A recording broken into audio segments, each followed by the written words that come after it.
Hai guys, assalamualaikum warahmatullahi wabarakatuh. Welcome back to my YouTube channel. Dan hari ini tidak asing lagi, di samping saya sudah ada bintang tamu atau narasumber lah. Karena di sini kita akan membahas terkait bidik misi. No, jangan bidik misi. Oh, terkait beasiswa dan Bidik misi juga. kampus Beasiswa banyak banget. dan kampus dia di mana gitu.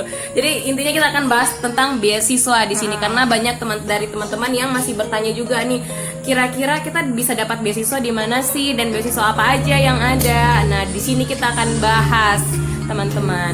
Oke, langsung aja, nggak usah panjang lebar. Kita perkenalkan narasumber kita. Kenalin ya. Nama saya Ika, anak ketiga. Saya mahasiswa Unusa, Universitas Nahdlatul Ulama Surabaya. Prodi S1 Keperawatan. Nah, prodi S1 keperawatan ya, sampai nurse ya. Iyalah. Cowok sampai nurse. Insya Oke. Allah. Nah, jadi kebetulan adik saya ini juga berkuliah di Surabaya. Dan dia di Surabaya itu kuliahnya itu mendapatkan full beasiswa. Jadi dia itu enak banget hidupnya, gratis, makan ditanggung, SPP tidak bayar. Itu semua dari Kemenristek Dikti atau dari pemerintah. Terima kasih banyak pemerintah Indonesia. Nah, itulah. Nah, silahkan kepada narasumber kita akan menceritakan bagaimana sih awalnya dan bagaimana sih prosesnya dia bisa mendapatkan beasiswa padahal dia bersekolah di universitas swasta. Padahal orang di luar sana tuh bilang bahwa beasiswa itu hanya ada di universitas negeri atau bidik misi hanya ada di PTN, perguruan tinggi negeri, padahal di perguruan tinggi swasta juga ada. Banyak banget. Silahkan. Pas SMA, jadi sudah kelas 3 nih. Tentu ya siswa-siswi yang sudah kelas 3 SMA pasti sudah menentukan planning ke depannya apa aja. Dia mau kemana, dia mau kuliah atau langsung kerja. Terus sudah menentukan saya mau kuliah di sini, saya mau kuliah di PTN, saya mau kuliah di PTS aja, atau saya mau gini-gini. Sama halnya dengan saya juga tentunya sudah menentukan planning saya waktu itu. Dan planning saya, karena kebetulan kakak saya kuliah di Surabaya, jadi saya pengen juga kuliah di Surabaya karena ada kakak saya. Jadi waktu itu planning saya juga pengen masuk di kampusnya. Akhirnya saya daftar paling pertama itu SNPTN ya. SNPTN. Nah, tapi sebelum SNPTN itu saya dapat info tentang beasiswa bidik misi. Nah, makanya setelah sebelum daftar SN itu saya daftar bidik misi juga. Jadi verifikasi, jadi kita dikasih account, didaftarkan sama kampus, dikasih account, terus kita yang mengisi banyak data-data yang harus diisi, data-data keluarga, terus biodata pribadi, terus penghasilan orang tua, terus yang ditanggung orang tua berapa banyak, terus banyak banget yang data-data yang harus diisi di bidik misi itu. Mungkin yang mahasiswa bidik misi juga pasti tahu. Sama kayak saya. Jadi waktu itu saya benar-benar mengurus, minta tolong juga sama orang tua untuk dibantu jika keperluan seperti gaji, terus listrik, PBB rumah, banyak banget pokoknya lah. Di situ diisi semua. Prestasi juga ada, terus kendaraan juga yang dipakai apa di rumah, terus tipenya apa, karena nanti jumlah saudara kita benar-benar harus mengisi sesuai dengan apa kondisi kita. Dan saya benar-benar nggak ada manipulasi. Jadi benar-benar foto rumah karena gitu. kalau dibilang rumah kita ya, Iya, alhamdulillah lumayan besar ya. kalau dilihat ya. Kalau dilihat. Makanya waktu itu yang apalagi bertingkat, kan kelihatan dari kelihatan depan. mewah lah istilahnya. Tapi kita benar-benar nggak pakai kan. Saya punya banyak info nih, ternyata banyak mahasiswa itu yang pakai foto rumah orang, terus di foto seolah-olah rumahnya yang paling menderita gitu kan. Tapi jangan kayak gitu ya. Pokoknya kalian harus benar-benar sesuai keadaan kalian saat itu. Jadi setelah itu Iya, mengisi jangan. data, setelah saya datanya sudah isi, saya daftar SNPTN. Nah, qadarullah tidak lolos. Padahal dia nih lolos. Harapan saya juga lolos gitu loh, iya. karena punya sertifikat. Yang sama. Beda sih. Ya, dia juara 2 sejarah 1. Beda tipis lah, tapi sama-sama Nasional, sertifikatnya sama-sama nasional. Tapi ternyata waktu zaman saya tuh ya benar-benar persaingan tuh masya Allah ya, tidak lolos ya. SNPTN tet sudah tidak ada harapan. Ada SB nih, nah saya pikir SB Tidak lolos lagi. daftar tidak lolos lagi, ya Allah. Akhirnya. Wah sedih nih, sudah saya mau kuliah di mana, saya sudah maksudnya saya Padahal sudah daftar. berusaha benar pas kan? SMA, sudah berusaha berprestasi, sudah mengumpulkan banyak sertifikat, bahkan sampai ada Harapannya sertifikat biar nasional, bisa kuliah. biar lebih mudah Biar masuk mudah kuliahnya. Tapi ternyata Sudah ini ya kayak istilahnya sudah menyerah dan ada sedikit penyesalan mungkin. iya benar. Sampai saya berpikir gini, ya Allah sertifikatku saya tuh sudah tidak berguna. Ini saya ya, Dibuang saja lah. pokoknya sempat kayak gitu, tapi jangan ya.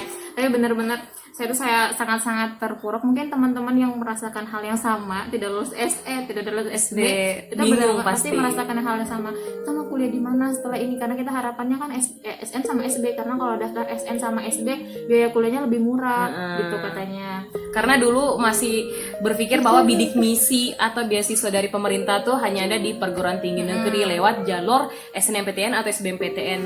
Tuh ternyata guys, Setelah saya mencari informasi di Surabaya, karena sebagai kakak saya juga bingung dong, ya ampun adikku ini mau kuliah di mana, dan kan memang saya sudah mentori dia dari SMA, jadi kayak ya kalau kamu mau lomba-lomba itu benar-benar ikuti, dibantu sama. kalau kamu mau ikuti perjalanan saya ya kamu harus mengikuti proses saya begitu ya.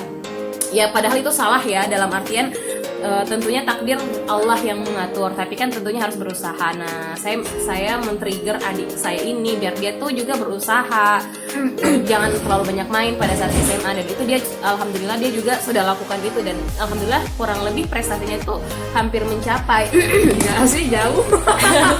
hampir mencapai saya lah waktu Jauh. gitu. Terus alhamdulillahnya bingung alhamdulillah ya bingung lah saya pada saat itu gimana nih. Jadi tapi saya masih tetap ingin adikku tuh kuliah di luar Jawa, di luar Sulawesi lah ya, istilahnya di Jawa kalau bisa sama saya. Akhirnya saya carilah informasi, dan kebetulan ada salah satu teman saya, karena saya ikut beberapa organisasi, ada salah satu teman saya di Universitas Nahdlatul Ulama Surabaya nih, ya UNUSA. Saya tanya teman saya, Aina, namanya Aina minta tolong dong, ada ini nggak, masih UNUSA tuh masih buka nggak ya buat daftar maba gitu, camaba. Oh iya masih Mar, ini dia alhamdulillah dia bantu cariin. Terima kasih banyak Aina. Jadi dia bantu nyariin berkas-berkasnya, nyariin poster-posternya, dapat deh. Nah dari saya lihat posternya tuh ternyata masih bisa nih, tanggalnya juga masih pas, dan ada jalur prestasi. Nah karena saya salah satu jalur prestasi itu harus tentunya harus ada prestasi dong. Nah kebetulan alhamdulillah adik saya punya prestasi. Oke, saya panggil lah adik saya, ayo kita ke Surabaya aja daftar di sini. Lulus tidak lulus, yang penting datang saja dulu gitu. Pokoknya urusan yang belakang terserah begitu, yang penting kita usaha dulu semaksimal mungkin, walaupun dia tuh sudah usaha banyak ya, dalam artian sudah gagal 2 kali, terus mau coba lagi, pokoknya kayak mau mencoba lagi tuh pasti berat sih menurutku ya kalau yang saya lihat. Tapi alhamdulillah dia masih semangat juga, Karena semangat mau kuliah itu benar-benar ya besar banget, pokoknya untuk harus menggapai kuliah. cita-cita gitu kan. Karena Iya, kalau walaupun- kita mau kuliah bayar uang yang mahal tuh terus terang pasti orang tua kita agak sedikit berat. Kenapa berat? Karena Sebenarnya mampu, hanya kita punya banyak saudara, saudara yang jadi semuanya alhamdulillah sekolah gitu. jadi tanggungannya besar, bukan Tanggungnya hanya besar. saya, Bukan hanya saya, dia, dan tapi kita harus punya biaya adik-adik gitu. yang lain. Jadi kalau kuliah dengan biaya normal itu mungkin Agak sulit buat kita. orang tua bakalan mati-matian. Setengah mati lah istilahnya. Jadi Ya, kita berusaha biar dapat beasiswa, beasiswa. atau setidaknya dapat SPP yang murah gitu. Terus lanjut ya. Terus waktu itu akhirnya karena dapat info itu saya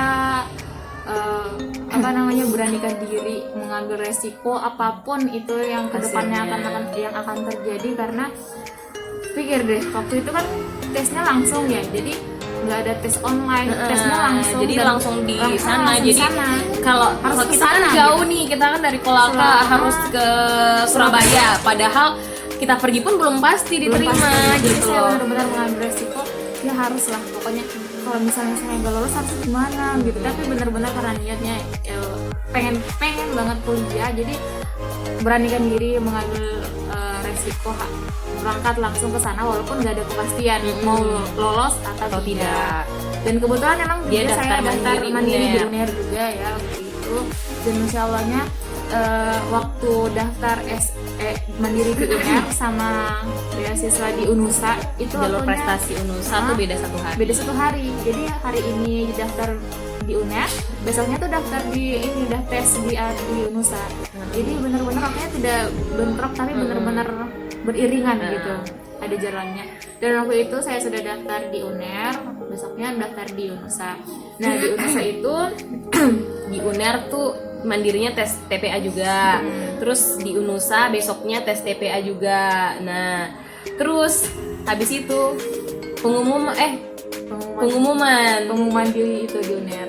pengumuman di UNER. Jadi UNUSA tuh belum. Jadi pengumuman di UNER dan lagi-lagi dia jatuh, teman-teman. Lagi-lagi dia Bener ya kalau yang bukan jodoh. iya, bukan jodoh. Jadi dia tuh sudah berusaha ke UNER tapi Allah berkata lain, dan belum tentu yang kita inginkan kan itu yang mau Allah, belum tentu kata Allah itu yang terbaik buat kamu, belum tentu apa yang kita inginkan bukan. Jadi kalau Allah menempatkan kamu di sini berarti itu yang terbaik untuk kamu gitu. Alhamdulillah dia gagal lagi. Alhamdulillah dia gagal.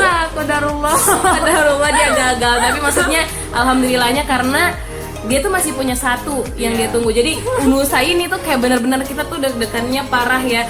Ya ampun, lolos nggak ya? Kalau tidak lolos bagaimana gitu.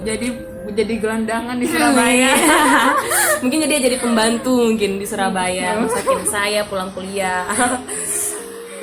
Terus tesnya kalau sedikit masalah tes beasiswa di UNUSA waktu itu, tesnya ada 3 tes TPA, ya tes tulis. Setelah itu Terus tes tulis baru ada pengumuman. Nah, yang lulus tes tulis baru lanjut di ini selanjutnya. Iyalah. Tidak semua yang diwawancara. Oh iya tuh. tes tulis dulu terus wawancara, nanti sudah lolos tes kesehatan. Oh gitu. Oke, terus Iya kali ya. udah lupa guys. Terus 3 tahun yang lalu. Terus Setelah tes tulis itu ada tes wawancara dan tes kesehatan. Tesnya ada 3. Dan waktu itu benar-benar yang menurut saya itu TPA itu yang di TPA soalnya waktu itu mudah ya, lumayan mudah. Terus masih bisa lah yang dijawab. dasar-dasar tambah-tambah kurang-kurang kali-kali. Terus kayak pertanyaan-pertanyaan umum.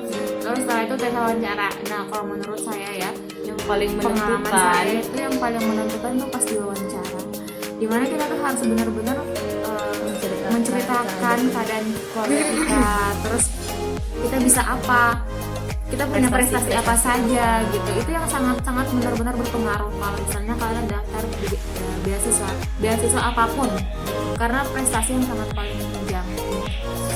Terus termasuk beasiswa bidik misi itu. Jadi setelah tes